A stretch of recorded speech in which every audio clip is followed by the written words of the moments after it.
কৃষ্ণ। ইসকনের পক্ষ থেকে আপনাদের সাদর আমন্ত্রণ। আজ আপনারা আলো এবং ধ্বনির এক অভিনব চৈতন্য লীলা দেখবেন। এখানে মোট 48টি মূর্তি আছে। প্রতিটি মূর্তির উপর আলো পড়বে এবং সঙ্গে চলবে সঙ্গীত এবং ধ্বনির বর্ণনা। ওই চিত্রগুলি বহু শিল্পীর শ্রমের দ্বারা ও ভক্তির দ্বারা সৃষ্ট, বহু মানুষের আন্তরিকতা এবং ভালোবাসার দ্বারা গড়া এটি বিশ্বের এক অভিনব চৈতন্য লীলা। শ্রী অদ্বৈত আচার্য জগতে প্রকটিত হয়ে দেখলেন মানুষ অত্যন্ত গভীরভাবে বিষয়াসক্ত হয়ে পড়ার ফলে সমস্ত জগৎ সম্পূর্ণভাবে কৃষ্ণ ভক্তিহীন হয়ে যাচ্ছে। পৃথিবীর মানুষের অবস্থা দেখে আচার্যের হৃদয়ে করুণার উদ্রেক হল এবং তিনি চিন্তা করতে শুরু করলেন, মানুষের মঙ্গলার্থে স্বয়ং শ্রীকৃষ্ণ যদি অবতার রূপে আবির্ভূত হন, তাহলে স্বয়ং আচরণ করার মাধ্যমে ভগবত ভক্তির প্রচার করতে পারেন। তখন তার একটি শ্লোক মনে পড়ল, তুলসী দল মাত্রেন জলস্য চুলুকেন বা বিক্রিণীতে স্বামাত্মনং ভক্তিভ্য ভক্তবৎসলা। যে ভক্ত ভক্তি সহকারে একটি তুলসী পত্র এবং এক অঞ্জলি জল ভগবানকে নিবেদন করেন, ভক্তবৎসল ভগবান তাঁর বশীভূত হন। তিনি শ্রীকৃষ্ণের পাদপদ্ম স্মরণ করে প্রতিদিন তাঁর উদ্দেশ্যে শালিগ্রাম শিলায় তুলসী মঞ্জরি এবং গঙ্গাজল অর্পণ করতেন এবং ভগবান শ্রীকৃষ্ণকে অবতরণ করার জন্য আহ্বান জানিয়ে তিনি হুঙ্কার করতেন, হে ভগবান শ্রীকৃষ্ণ, আপনি কলিযুগের পাপ পঙ্কে নিমজ্জিত এই পৃথিবীকে রক্ষা করার জন্য এবং মানুষের মঙ্গল সাধন করার জন্য এই ধরাধামে অবতীর্ণ হন। হে কৃষ্ণ, আপনাকে এই ধরাধামে অবতীর্ণ হতেই হবে। কৃষ্ণ, হে কৃষ্ণ, হে কৃষ্ণ, আপনাকে এই ধরাধামে অবতীর্ণ হতেই হবে। আপনি নেমে আসুন আমাদের এই পৃথিবীতে।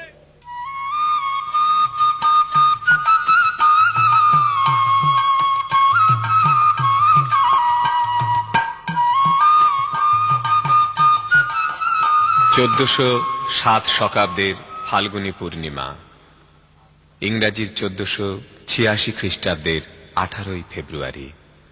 জ্যোতির্বেদ অনুসারে সিংহ রাশিতে সিংহ লগ্নে সমস্ত গ্রহগুলি অতি উচ্চে অবস্থিত। আকাশে চন্দ্রগ্রহণ। সেই পবিত্র লগ্নে নদিয়াবাসীরা উচ্চৈশ্বরে হরিধ্বনি সহকারে ভাগীরথীর পুণ্য সলিলে অবগাহন করছিলেন। গাভী মাতৃদুগ্ধ পান করছিল। বিশ্ব প্রকৃতি অপার আনন্দে উদ্বেলিত হয়ে উঠল। আকাশ বাতাস হরিনামের জাদুতে মাতোয়ারা হয়ে উঠল। এইভাবে জগৎ সংসার ভগবানের আগমনের খবরে শিহরিত হয়ে উঠল। তখন পিতা জগন্নাথ মিশ্রের গৃহে এবং শচী মাতার গর্ভ সিন্ধু হতে শ্রীকৃষ্ণ গৌর হরি রূপে পৃথিবীতে অবতীর্ণ হলেন।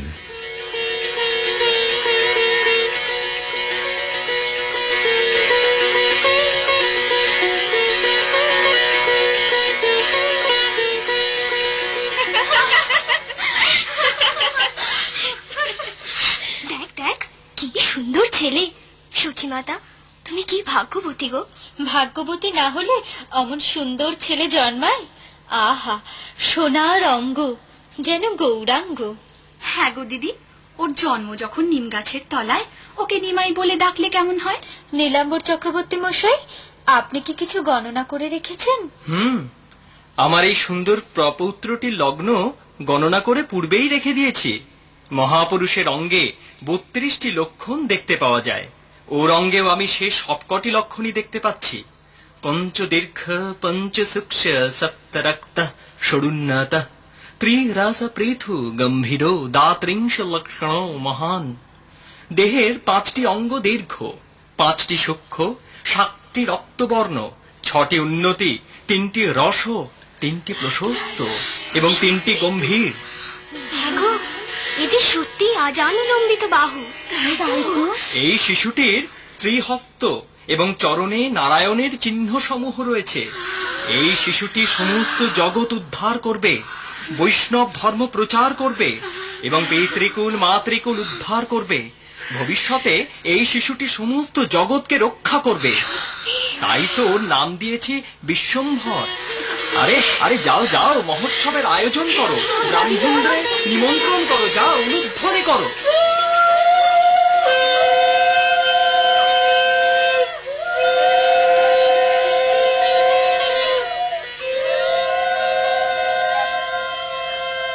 পাড়া প্রতিবেশীগণ সর্বক্ষণ শিশু নিমাইকে বেষ্টন করে থাকতেন। স্নেহবিবশ আত্মীয় স্বজন নিমাইকে বিষ্ণু রক্ষা, দেবী রক্ষা, অপরাজিতা স্তোত্র, নৃসিংহ মন্ত্রাদি দ্বারা তার মঙ্গলার্থে সর্বদা ব্যগ্র থাকতেন। শিশু নিমাই ক্রন্দন করত, তার ক্রন্দন বন্ধ হতো না। নারীগণ নানাভাবে তার ক্রন্দন থেকে তাকে নিবৃত্ত করার চেষ্টা করতেন। না না সোনা, কাঁদে না, কাঁদে না, কাঁদে না সোনা। আহা, হাত ঘোরালে নাড়ু দেব, নইলে নাড়ু কোথায় পাবো? ও, এর কান্না যে আর বন্ধই হয় না।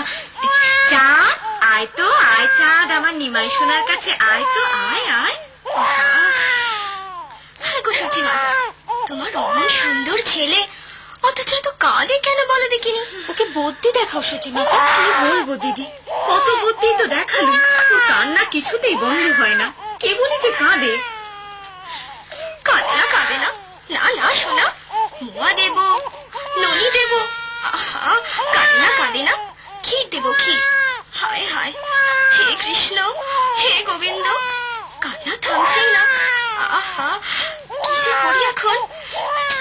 হরি বল, হরি বল। ওরে দুষ্টু, বুঝেছি। হরি বল বলতেই ও চুপ করছে। এই এই, সবাই বলতো হরি বল, নইলেও কাঁদতেই থাকবে।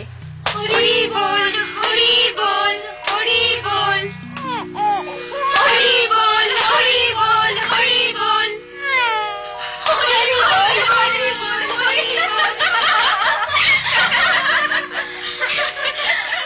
একবার দুটি চোর ছোট্ট নিমাইকে অপহরণ করে নিয়ে যায়, কিন্তু ভগবানের এমনই লীলা, তারা নিজেদের ঘরবাড়ি খুঁজে পায় না। সারাদিন দিকভ্রষ্ট হয়ে ঘুরে ঘুরে জগন্নাথ মিশ্রের বাড়ির সামনে শিশু নিমাইকে ছেড়ে দিয়ে যায়।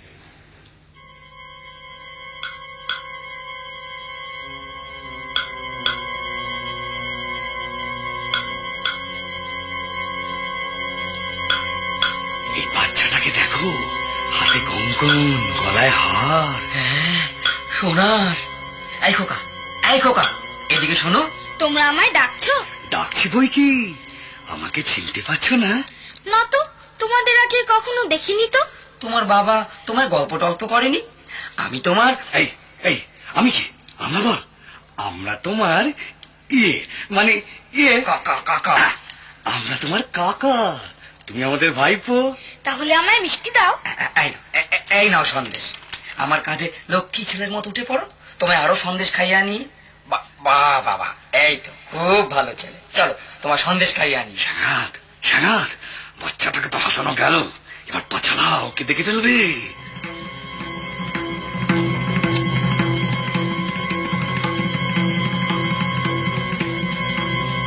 হ্যাঁ,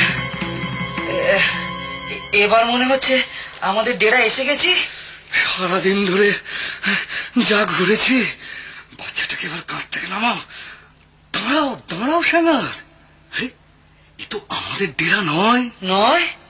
সারাদিন ঘুরে আবার সেই জায়গায় এসেছি যেখান থেকে শুরু করেছিলাম। বাচ্চাটার বাবা দাঁড়িয়ে, এই মামলার সুবিধা নয় সাগাত। বাচ্চাটা জাদু জানে, সাক্ষাৎ চন্দ্র। পালাও পালাও, এখান থেকে পালাও। আর বিনে পয়সা পোয়া খেতে চায়। তুমি ঠিকই বলেছো, আপনি বাঁচলে বাপের নাম। চলো চলো, দেখলে পিঠে চামড়া ধরে পালাও এখান থেকে। চলো চলো চলো।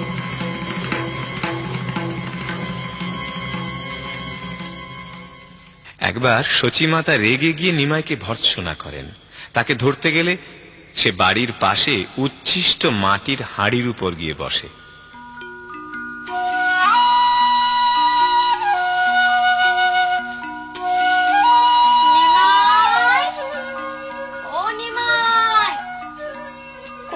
ছায় ছেলেটা হায় হায় হায়, শেষে তুই ওই অপবিত্র স্থানে গিয়ে বসলি। ওরে, ওখানে তো উচ্ছিষ্ট ফেলা হয়। আচ্ছা, তোর বুদ্ধি শুদ্ধি কবে হবে বলতো নিমাই? ছি ছি ছি ছি ছি ছি, এবার তোকে গঙ্গা স্নান করতে হবে।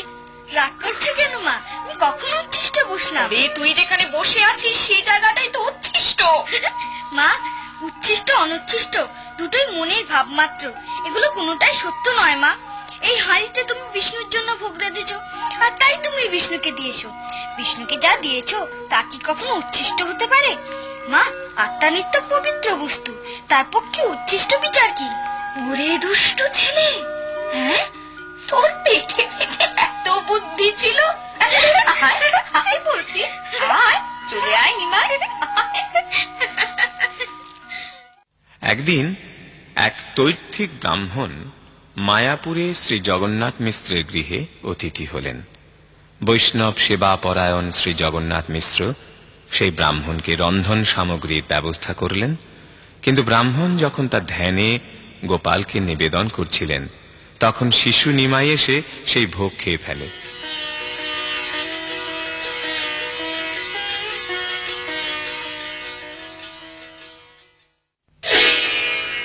হায় হায় হায় হায় হায়, শিশুটি ভগবানের ভোগ উচ্ছিষ্ট করলো। রক্ষা করো প্রভু, রক্ষা করো, এ কি ভয়ানক অনাচার। নিমাই, চলে এসো। তুমি শেষে ভগবানের ভোগ উচ্ছিষ্ট করলে? ছি ছি ছি, কি অনাচার। ক্ষমা করবেন ভদ্রে, দয়া করে আবার যদি ভোগ রন্ধন করেন, গৃহে সব ব্যবস্থাই আছে। কিন্তু ভগবানের জন্য রন্ধন করা ভোগ নিমাই পরপর 3 বার খেয়ে ফেলে। জগন্নাথ মিশ্র লজ্জিত হয়ে ব্রাহ্মণকে পুনরায় ভোগ রন্ধন করতে অনুরোধ করেন এবং রন্ধনের যথাযথ ব্যবস্থা করে দেন। তারপর নিমাইকে তিরস্কার করে একটি ঘরে ঘুম পাড়িয়ে রাখলেন। নিমাইকে ঘিরে সবাই নিদ্রাভূত এবং সেই গৃহের দ্বার অর্গলবদ্ধ। তখন মধ্যরাত্রি।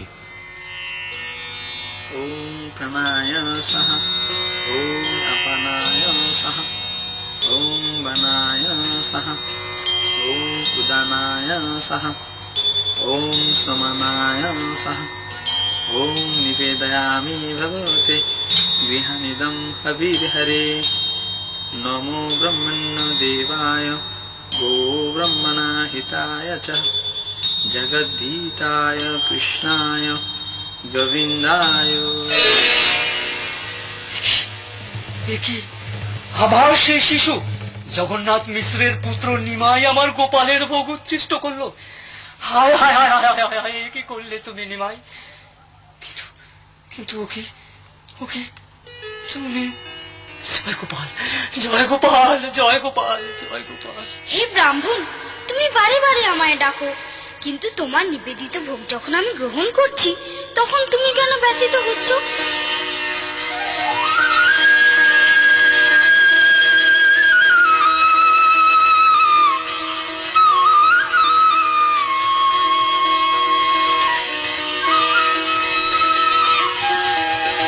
কি দেখছি, কি শুনছি আমি? জয় গোপাল, জয় গোপাল, জয় গোপাল। হে ব্রাহ্মণ, তোমার শুদ্ধ প্রেমে আকৃষ্ট হয়ে আমি তোমার উপেক্ষা করতে পারছি না। তুমি চিরকাল আমার দর্শন করতে চেয়েছো, এখন তোমায় আমার রূপ দর্শন করাচ্ছি।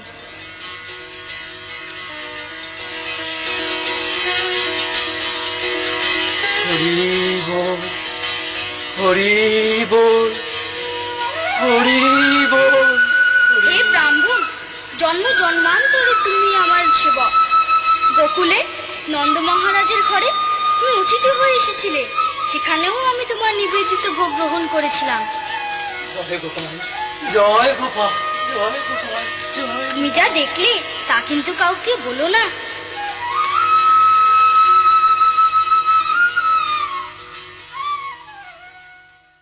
গোবিন্দ জয় জয়, গোপাল জয় জয়, রাধা রমণ হরি গোবিন্দ জয় জয়, গোবিন্দ জয় জয়, গোপাল জয় জয়, রাধা রমণ হরি গোবিন্দ জয় জয়, গোবিন্দ জয় জয়,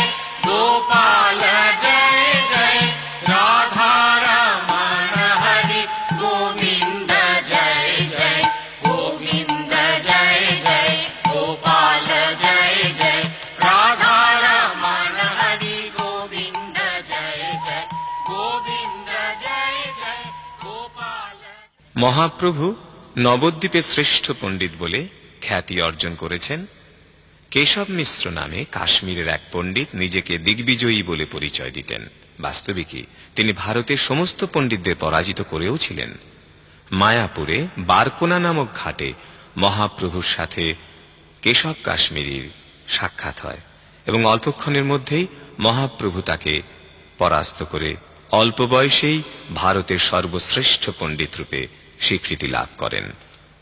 महत्तं गंगाया सततमिदमावाति नितरं जयदेशा श्री विष्णुश्चरण कमलोत्पत्ति सुभगा द्वितीयसि लक्ष्मीरीव सुरनरैरश्च चरण भवानी भर्तुजा शिरसि विभवद्भूत गुणः। কেশব কাশ্মীরি, কিছু মনে করবেন না, আপনার এই শ্লোকটি ত্রুটিমুক্ত নয়। অসম্ভব। আপনি বৈয়াকরণ অলঙ্কার শাস্ত্রের আপনি কি বোঝেন? আমি অলংকার পড়িনি, কিন্তু আপনার শ্লোকের ত্রুটি আমি দেখতে পাচ্ছি। আমার শ্লোকে ত্রুটি? বেশ, প্রকাশ করুন। কেশব মিশ্র মহাশয়, আপনি সত্যিই সুন্দর শ্লোক রচনা করেছেন। এই শ্লোকে 5টি অলংকার আছে যা শ্লোকের গুণ, আর 5টা দোষও আছে। তাছাড়া ভবানী ভর্তুজা কথাটি অতিশয়োক্তি। ভবানী ভর্তুজা অর্থাৎ শিবপত্নীর ভর্তা। ভবানী শিবপত্নী হয়ে আর কারো স্ত্রী হতে পারেন কি?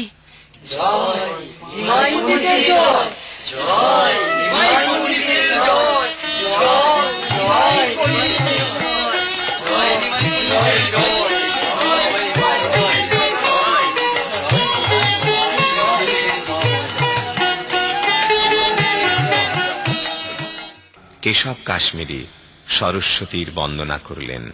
স্বপ্নে সরস্বতী বললেন, কেশব, কেশব, তুমি আমার ভক্ত ঠিকই, কিন্তু শ্রী নিমাই পণ্ডিত হচ্ছেন স্বয়ং ভগবান।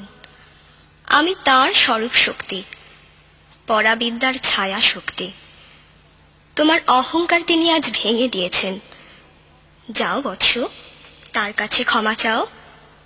যাও, তাঁর শরণ নাও। প্রভু প্রভু প্রভু প্রভু। কেশব কাশ্মীর, কি হয়েছে? প্রভু প্রভু, আপনি অন্তর্যামী। আজ আমার অহংকার ভেঙে গেছে প্রভু, আমায় ক্ষমা করুন।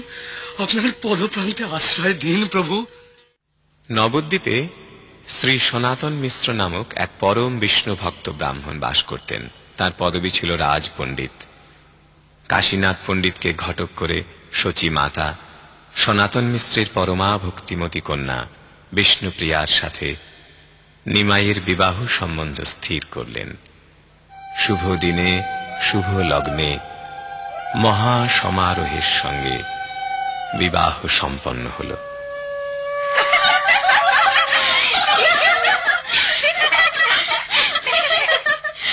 কি সুন্দর দেখাচ্ছে দেখ বিষ্ণুপ্রিয়াকে। সনাতন মিশ্রের জামাইটিরও বাপু তুলনা নেই। এই নবদ্বীপে এমন সুপুরুষ, এমন বিদ্যান একজনও নেই। দুজনে কেমন মিলেছে দেখ, যেন স্বয়ং লক্ষ্মীনারায়ণ।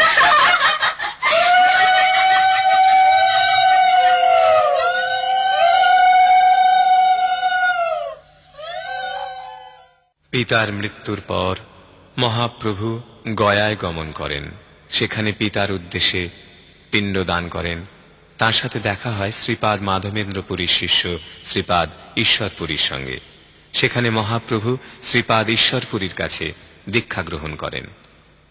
হরের নাম হরের নাম হরের নামৈব কেবলম। হরে কৃষ্ণ কলু হরে কৃষ্ণ কৃষ্ণ কৃষ্ণ হরে হরে নাস্তেব গতি। হরে রাম হরে রাম রাম রাম হরে হরে হরে কৃষ্ণ কৃষ্ণ কৃষ্ণ হরে হরে। একদিন মহাপ্রভু শ্রীবাস ঠাকুরের গৃহে ভক্ত সমাবৃত হয়ে কীর্তন করছিলেন। এমন সময় শ্রীবাসের পুত্র গোপাল অকস্মাৎ ব্যাধিতে প্রাণ ত্যাগ করল। শ্রীবাসের স্ত্রী মালিনী দেবী এবং অন্যান্য সবাই তখন ক্রন্দন করতে লাগলেন। শ্রীবাস ঠাকুর অন্তঃপুরে এসে সবকিছু দেখলেন।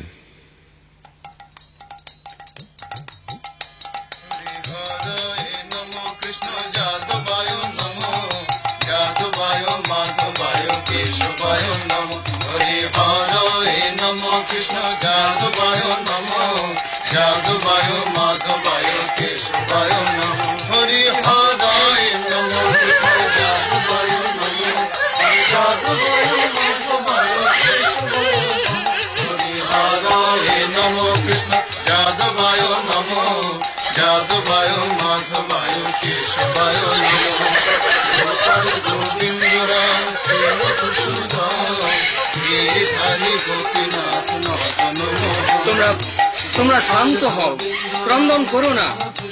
যার নাম একবার মাত্র শ্রবণ করলে মহাপাতকীর শ্রীধামে স্থান হয়, সেই মহাপ্রভু সপার্শ্বদে আমাদের বাড়িতে কীর্তনে নর্তন করছেন। আমাদের গোপাল চিরদিনের জন্য আমাদের ছেড়ে চলে গেছে। তোমরা সংসার ধর্মে আসক্ত, তাই শোক সংবরণ করতে পারছো না। এখন মহাপ্রভু কীর্তন এবং নর্তন করছেন, তিনি মহাভাবে আচ্ছন্ন। তোমাদের কান্নায় যদি প্রভুর কীর্তনে কোন রকম ব্যাঘাত ঘটে, তবে আমি গঙ্গায় গিয়ে আত্মহত্যা করব। যে চলে গেছে সে তো গেছেই, তা বলে কীর্তন বন্ধ হবে না।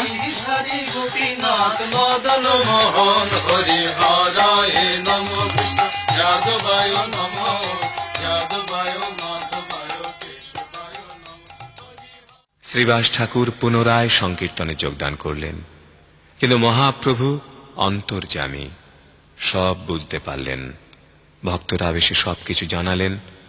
তখন মহাপ্রভু মৃত বালক পুত্রকে জিজ্ঞেস করলেন, তুমি শ্রীবাসের ঘর পরিত্যাগ করে কি জন্য অন্যত্র যাচ্ছ? আশ্চর্য, বালকের দেহে যেন প্রাণ ফিরে এলো। মৃত বালক তত্ত্ব কথা শোনালো। গোপাল প্রাণ ফিরে পেয়েছে।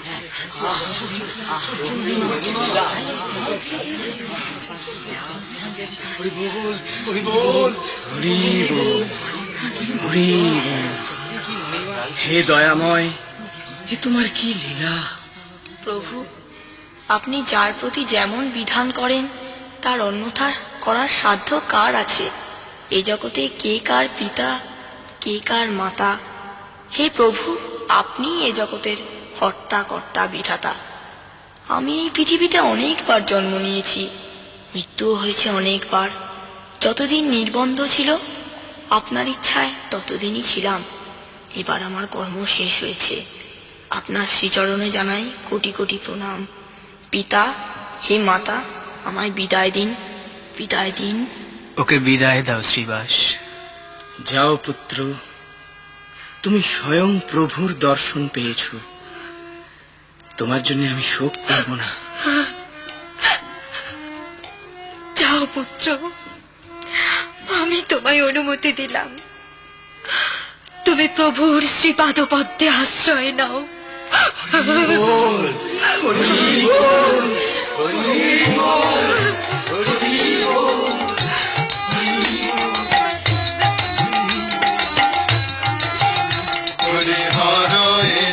কৃষ্ণ যাদবায় নমো, যাদবায় মাধবায় কেশবায় নমো। হরি হরয়ে নমো কৃষ্ণ যাদবায় নমো, যাদবায় মাধবায় কেশবায় নমো। হরি হরয়ে নমো কৃষ্ণ যাদবায় নমো, আর যাদবায় মাধবায় কেশবায় নমো। হরি হরয়ে নমো কৃষ্ণ যাদবায় নমো, যাদবায় মাধবায়। কুরুক্ষেত্রে যুদ্ধের সময় কৃষ্ণ অর্জুনের হৃতবল পুনরুদ্ধার করার জন্য তাকে উৎসাহিত করেন, দিব্য জ্ঞান দান করেন এবং বিশ্বরূপ দর্শন করান।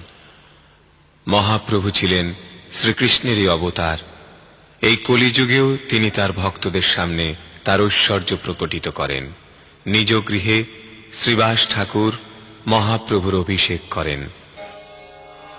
সহস্রশীর্ষা পুরুষः सहस्राक्षः सहस्रपाद स भूमिम् विश्वतो भूत्वा अत्यतिष्ठद्दशाङ्गुलम् पुरुष एवेदम् सर्वम् यद्भूतम् यच्च भव्यम् উদামৃতত্বস্যেষানः यदन्नेनाधिरोহতি। তখন শ্রী বিগ্রহের আসনে উপবিষ্ট হয়ে ভক্তদের তাঁর দিব্য বিশ্বরূপ দর্শন করান। সেই অসাধারণ রূপ সাধারণ মানুষ দেখতে পায় না। শ্রী নিত্যানন্দ ও অদ্বৈতাদি ভক্তগণ সেই রূপ দেখে বিস্ময় অভিভূত হয়ে পড়েন।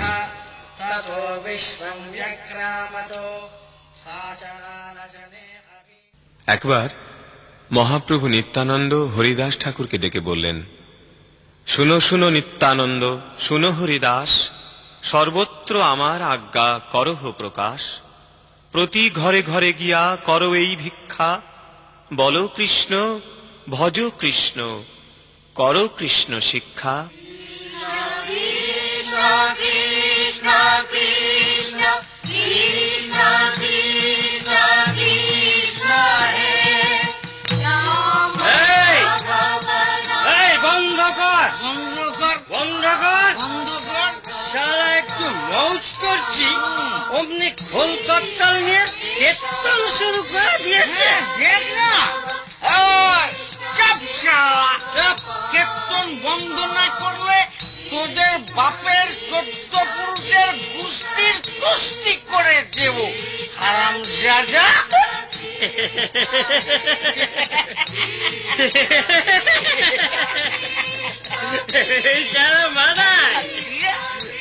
বেটার ছেলে জগাই, দেখ না, দেখ কি কি কেমন করছে, দেখ দু হাত আকাশের দিকে তুলে দেই দেই করে নাচছে। শখ দিয়ে যাবে নাকি? বোকা রে বোকা। আরে শালা কীর্তনের বাচ্চা, এক পাত্র খা, জগাই জগাই এক পাত্র খা না, খা।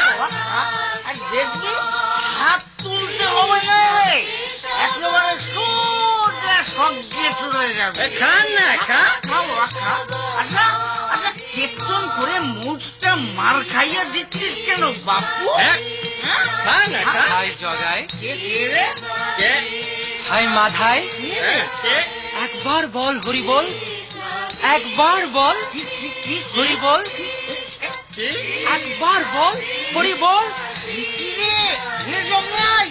বলে রে? আমাদের কীর্তন করতে উপদেশ দেওয়া হচ্ছে। উপদেশ দিচ্ছে শালা, এই কলসি তোর মাছে। প্রভু প্রভু, পাষণ্ড জগাই মাধাই নিত্যানন্দ প্রভুকে আঘাত করেছে, তিনি আহত, রক্তাক্ত। আমার দাদাকে কে মেরেছে? কে সেই নরাধম, পাষণ্ড, পাপিষ্ঠ? ও, তোরা আঘাত করেছিস? কোথা সুদর্শন, সুদর্শন, নব শক্তিতে হও জাগরিত, চক্রের চক্রে তুলি আকর্ষণ, অগ্নি উৎপাতে ঝঞ্ঝাপাতে ধ্বংস করো পাপী সহ ত্রিদীপ ব্রহ্মাণ্ড।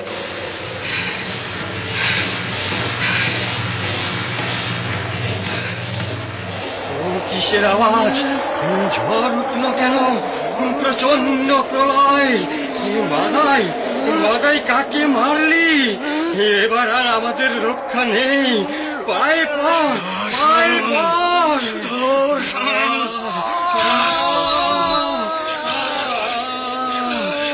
সম্মরণ করো প্রভু, সম্মরণ করো। এ কি করেছো তুমি?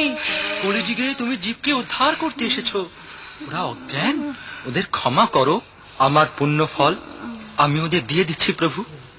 ওরে জগাই, ওরে মাধাই, মেরেছিস কলসির কানা, তাই বলে কি প্রেম দেব না? মেরেছিস বেশ করেছিস, আয় বুকে আয় মাধাই ভাই, মারতে হয় আরো মারিস, তাহে আমার ক্ষতি নাই। মেরেছিস বেশ করেছিস, আয় বুকে আয় মাধাই ভাই। একবার হরি হরি বল, হরি হরি, হরি হরি বল, হরি বল।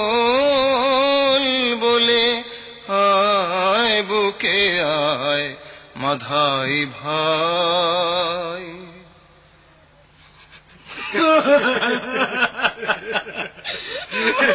প্রভু আমাদের রক্ষা করো প্রভু, আমরা অজ্ঞান, আমরা পাপী, আমরা নরাধম।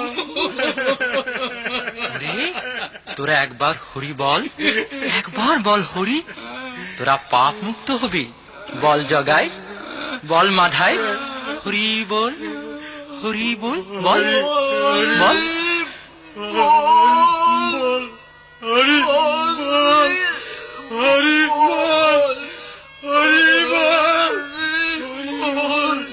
হরি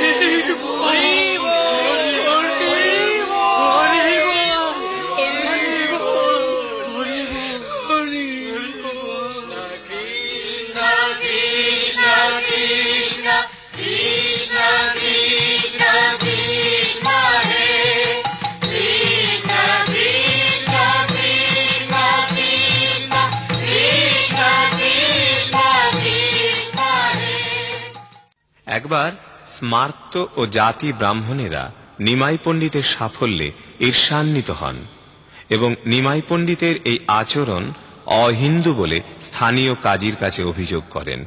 কাজী শ্রীবাস পণ্ডিতের গৃহে এসে একটি মৃদঙ্গ ভেঙে দিয়ে ঘোষণা করেন, শোনো শোনো নবদ্বীপ বাসীগণ, কাজী সাহেবের হুকুম, হরিনাম সংকীর্তন আজ থেকে বন্ধ হলো। যে হরিনাম সংকীর্তনে যোগ দেবে তাকে ধর্মান্তরিত করা হবে।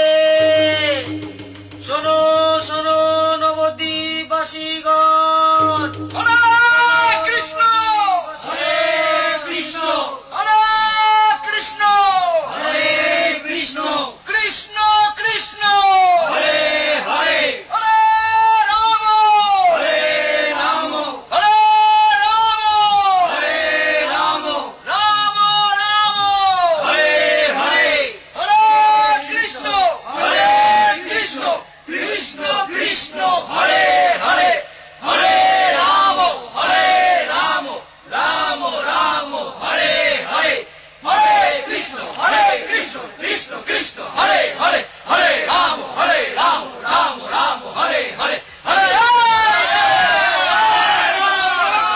শান্ত হও, শান্ত হও সবাই।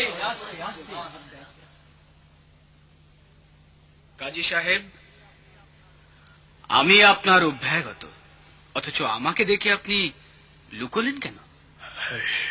নিমাই, নিমাই, তোমার ক্রোধ প্রশমিত হওয়ার অপেক্ষায় আমি আত্মগোপন করেছিলাম। দেখো, তোমার দাদা মশাই নীলাম্বর চক্রবর্তী গ্রাম সম্পর্কে আমার চাচা, তাই তুমি আমার ভাগ্নে। হ্যাঁ, ভাগ্নে তো, তা ভাগ্নের ক্রোধ অবশ্যই মামা সহ্য করে থাকে। হ্যাঁ। আচ্ছা মামা, আপনি নিষেধ করা সত্ত্বেও নগরে সংকীর্তন হয়েছিল, তবু কেন দণ্ডের আদেশ আপনি দিলেন না? নিমাই, সে কথা আমি সম্মুখে বলতে চাই না, আমি নিভৃতে বলতে চাই না। এইখানে সবার সম্মুখে আমি সে কথা জানতে চাই। মৃদঙ্গ ভেঙে দেবার পর এক রাত্রে এক সিংহরূপী মানুষ, যার অর্থঙ্গ মানবের, অর্থঙ্গ সিংহের, আমায় ভয় দেখায়। কীর্তন বন্ধ করলে সে আমায় সবংশে হত্যা করবে। সেই ভয়ানক সিংহরূপী মানব সেই রাত্রে হুঙ্কার দিয়ে লাফিয়ে আমার বুকে এসে বসে, তার জিহ্বা লকলকে, তার দন্ত কর্মর কর্মর করে ওঠে, তার হাতের নখর আমার বুকে বিঁধিয়ে দেয়। দেখো দেখো দেখো, সে দাগ এখনো আমার বুকে রয়েছে। দেখো দেখো দেখো দেখো।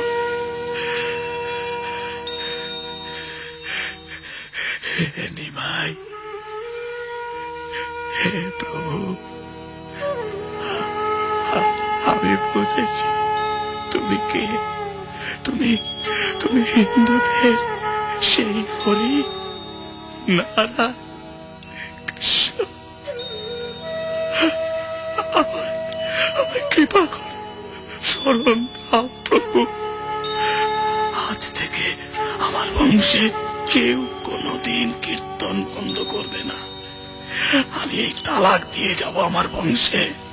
প্রভু, তুমি কৃষ্ণ নারায়ণ হরির নাম করেছ, তাই এখন তোমার সমস্ত অশুভ, সমস্ত পাপ দূর হলো। জয় সর্ববিঘ্ন বিনাশকারী ভগবান নৃসিংহদেবের জয়। জয় সর্ববিঘ্ন বিনাশকারী ভগবান নৃসিংহদেবের জয়। জয় সর্ববিঘ্ন বিনাশকারী ভগবান নৃসিংহদেবের জয়।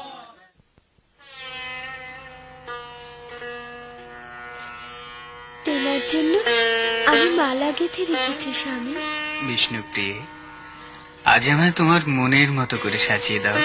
হে পুরুষোত্তম, জগতের নাথ, আমি যেন তোমার জন্ম জন্মান্তর ধরে পেতে পারি, যেন সেবা করে যেতে পারি।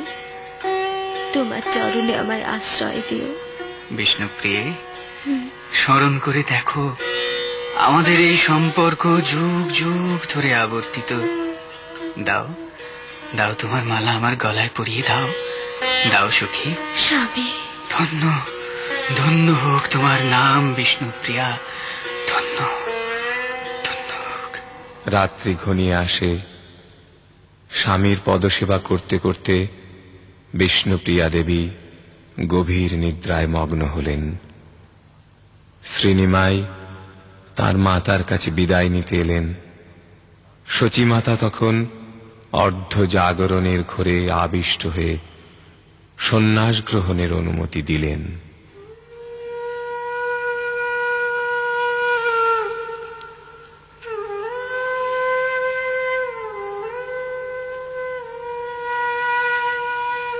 মা, মা, আমার বড় ব্যথা। মানুষের দুঃখে আমি আর স্থির থাকতে পারছি না। হরিনাম ছাড়া তাদের উদ্ধার হওয়ার আর কোনো উপায় নেই মা। কে কে কোকিল? আমার নিমাই ঘুমোচ্ছে, তুই ডাকিস নে বাবা। মা, মা, হরিনাম ছাড়া কলিযুগে মানবের উদ্ধারের আর কোনো পথ নেই মা। আমি সেই নাম বিলোতে যাচ্ছি, আমায় অনুমতি দাও। কে?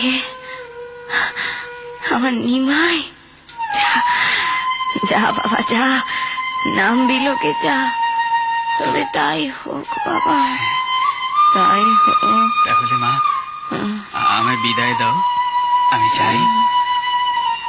ওই শোনো, ওই শোনো মা, সেই বাঁশির সুর আমায় ডাকছে।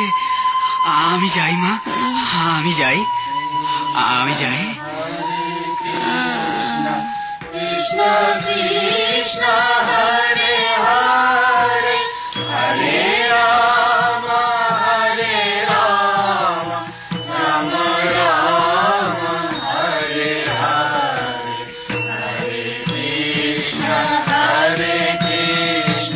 কৃষ্ণ কৃষ্ণ হরে হরে, হরে রাম হরে রাম, রাম রাম। কে? কোকিল? চুপ চুপ, তুই ডাকিস না। আমার নিমাই যে ঘুমোচ্ছে, তুই চলে যা, যা যা, চলে যা, চলে যা।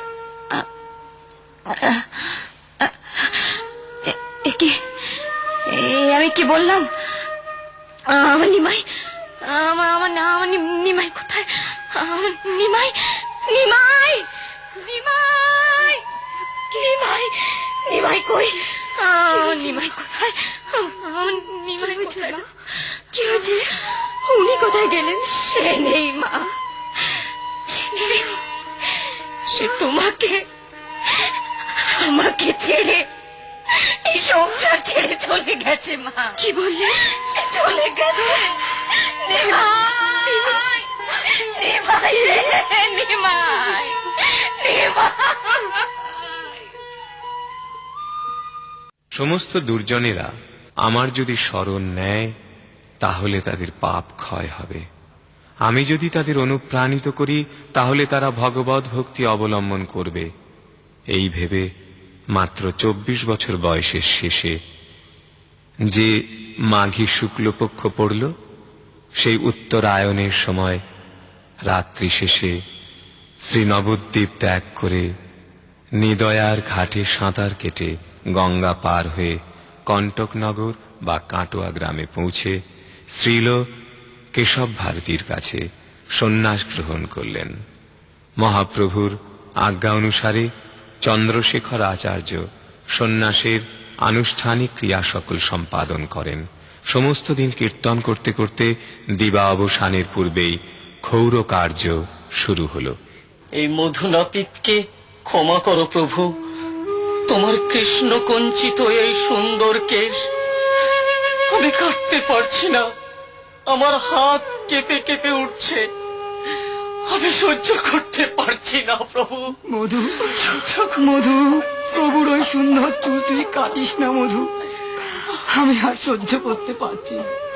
হায় হায় হায় হায়, এই দৃশ্য দেখার চেয়ে আমার মরণ হলো না কেন? আমার বুক ফেটে যাচ্ছে।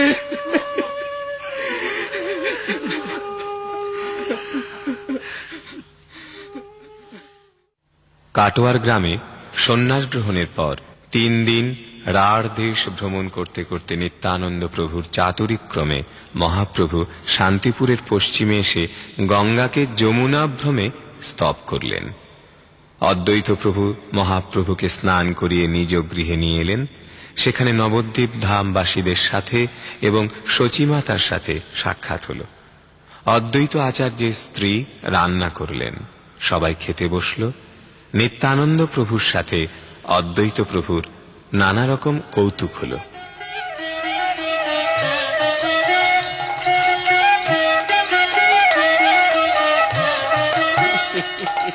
এসো এসো এসো মহাপ্রভু, এসো নিত্যানন্দ প্রভু, তোমরা দুজন ওই পিড়ে দুটের উপর বসো।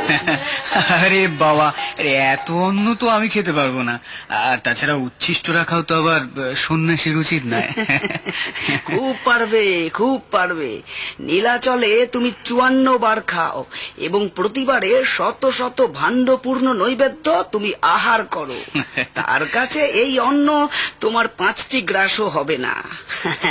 এখন ছল চাতুরি ছাড়ো এবং ভোজন করো। এক নাগাড়ে আমি 3 দিন ধরে উপবাস করেছি। আশা করেছিলাম আজ উপবাস ভঙ্গ করব। তুমি হচ্ছ তৈর্থিক সন্ন্যাসী, কখনো ফলমূল খাও, কখনো উপবাসী থাকো। দেখো, আমি দরিদ্র ব্রাহ্মণ, সুতরাং যেটুকু অন্ন পেয়েছো তাতেই সন্তুষ্ট থাকো। তুমি তোমার গৃহে আমায় নিমন্ত্রণ করেছো, সুতরাং আমি যত ভোজন করতে চাই তোমাকে ততই দিতে হবে। তুমি হচ্ছ ভ্রষ্ট পরমহংস, তোমার উদর পূরণের জন্য সন্ন্যাস গ্রহণ করেছো। আমি বুঝতে পারছি তোমার কাজই হচ্ছে ব্রাহ্মণদের জ্বালাতন করা।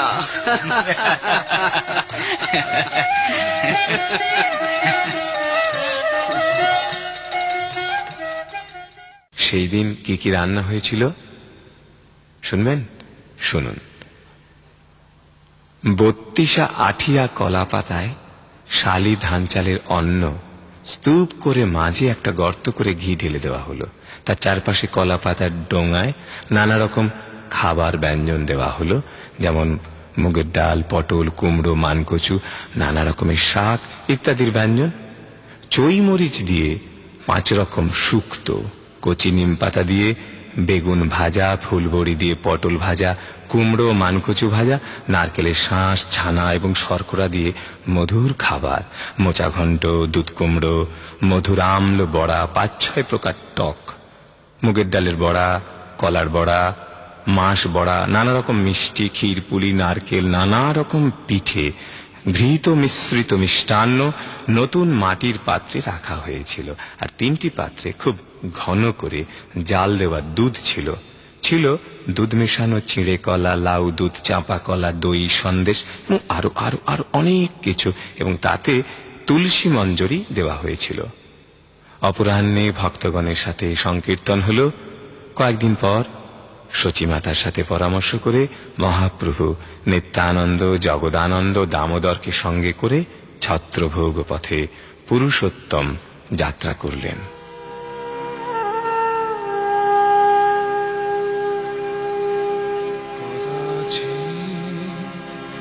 কালিন্দী তট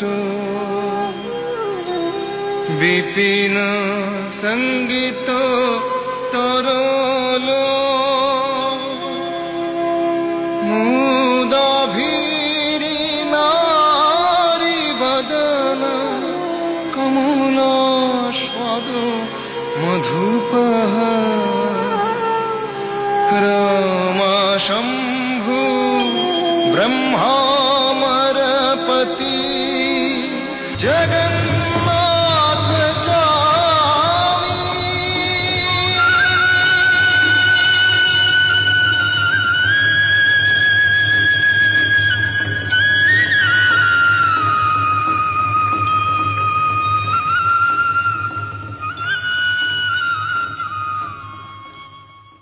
রথযাত্রা হচ্ছে।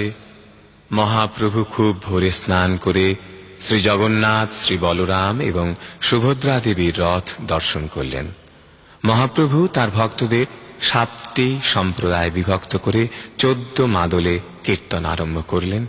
কীর্তনের সময় মহাপ্রভুর বহুবিধ ভাবের উদয় হতে লাগল। এমনকি শ্রী জগন্নাথ ও মহাপ্রভু ভাব বিনিময়ের পরিচয় দিতে লাগলেন। নন্দী ঘোষ রথের উপর শ্রী জগন্নাথ দেবকে দর্শন করে জোড় হস্তে প্রার্থনা করতে লাগলেন। জয়তু জয়তু দেব দেবকী নন্দনোয়ম, জয়তু জয়তু কৃষ্ণ বৃষ্ণিবংশ প্রদীপঃ, জয়তু জয়তু মেঘশ্যামলঃ কোমলাঙ্গো, জয়তু জয়তু পৃথ্বীভারনাশো মুকুন্দঃ।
দক্ষিণ ভারত ভ্রমণকালে মহাপ্রভু জিয়র নৃসিংহ দর্শন করেন।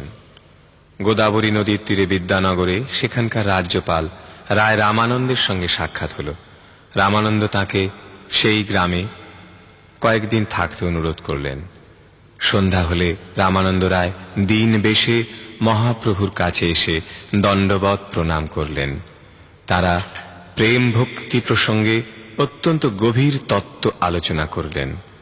কয়েকদিন প্রতি রাত্রে নানাবিধ কৃষ্ণালাপের পর মহাপ্রভু রামানন্দ রায়কে দেখালেন তিনি রাধা এবং কৃষ্ণ থেকে অভিন্ন। রায় রামানন্দ সে রূপ দর্শন করে আনন্দে মূর্ছিত হলেন। ভক্তগণ, শ্রীকৃষ্ণ তার নিত্য সহচরী শ্রীমতী রাধারানীর ভাব এবং অঙ্গকান্তি নিয়ে শ্রী চৈতন্য মহাপ্রভু রূপে এসেছেন। তিনি রাধা কৃষ্ণের মিলিত প্রকাশ, তাই তিনি রাধা কৃষ্ণ থেকে অভিন্ন। তার সেই রূপ শ্রী চৈতন্য মহাপ্রভু রায় রামানন্দের কাছে প্রকাশ করেছিলেন।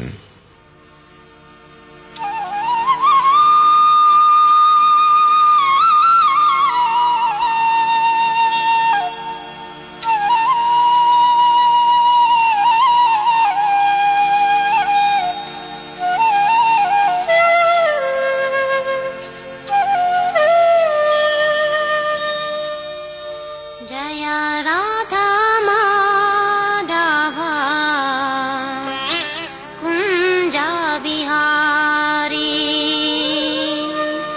জয় রাধা মাধব কুঞ্জ বিহারী, গোপী জন বল্লভ গিরিবরধারী, গোপী জন বল্লভ গিরিবরধারী।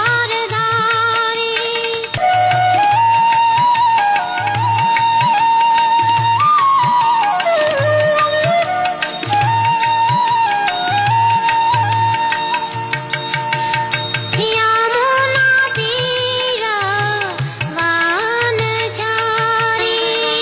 जय राधा माधव कुंज बिहारी, जय राधा माधव कुंज बिहारी। সার্বভৌম ভট্টাচার্য ছিলেন সেই সময়কার এক মহান পণ্ডিত। মহাপ্রভুর সঙ্গে তাঁর সাক্ষাৎ হলে তিনি মহাপ্রভুকে 7 দিন ধরে বেদান্ত শ্রবণ করান। মহাপ্রভু সেই 7 দিন নীরবে বেদান্ত শ্রবণ করেন।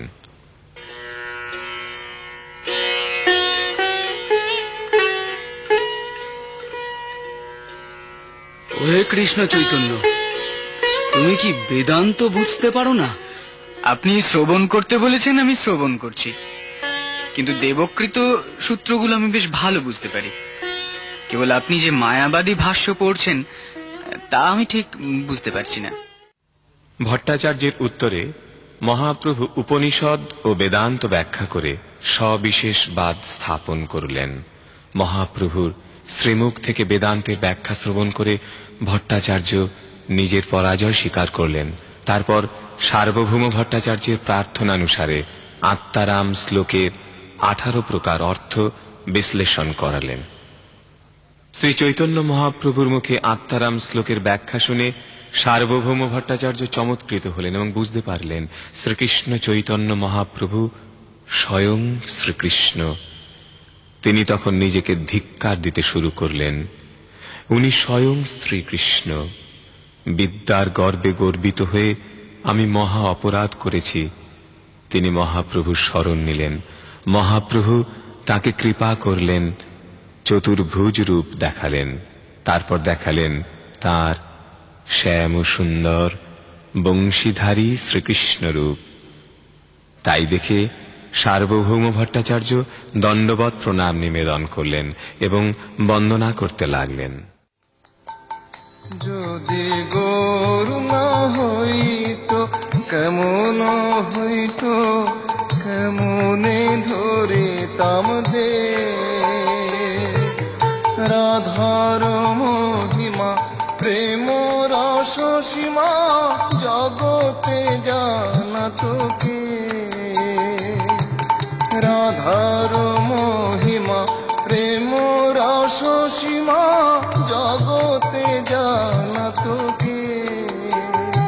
বলো কে জানাত প্রেমের মাধুরী, কে জানাত প্রেমের মাধুরী, কে জানাত এই উগ্র চন্দা। শ্রী চৈতন্য চরিতামৃত হচ্ছে শ্রী চৈতন্য মহাপ্রভুর জীবনী ও শিক্ষা সম্বন্ধে অন্যতম শ্রেষ্ঠ প্রামাণিক গ্রন্থ।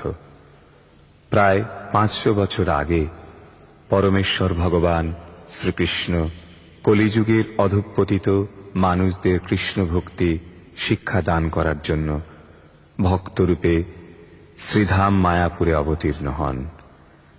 শ্রী চৈতন্য মহাপ্রভু যখন তার লীলাবিলাস করছিলেন, তখন ভারতের সমস্ত মনীষী ও পণ্ডিতেরা তাঁকে পরমেশ্বর ভগবান রূপে চিনতে পেরে তাঁর শরণাগত হয়েছিলেন। সেদিন সারা ভারত শ্রী চৈতন্য মহাপ্রভুর শিক্ষায় ও আদর্শে অনুপ্রাণিত হয়ে অপ্রাকৃত আনন্দে মগ্ন হয়েছিল। ভজ গৌরাঙ্গ কহ গৌরাঙ্গ লহ গৌরাঙ্গে নাম রে। যে